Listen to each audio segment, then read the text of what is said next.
Hi guys! Hey guys! Oh, hey guys! Our topic for today's video is all about the three uncommon Filipino words. Sansinukob, in English in universe.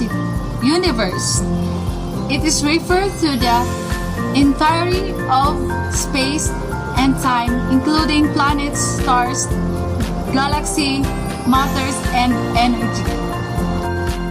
Halimbawa, ang sansinukob na kinalalagyan natin ay punong-puno ng mga bituin. Kalupi, or in English, wallet. In a sentence, pwede mo bang ikuha ang aking kalupi na nasa mesa? Salipawpaw, or in English, airplane. This is a vehicle with wings and one or more engines that enable to fly through the air. In a sentence, sasakay ang aking pamilya ng salipawpaw para makarating kami sa New York.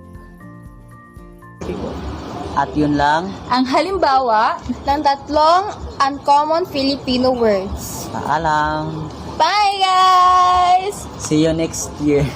Sam.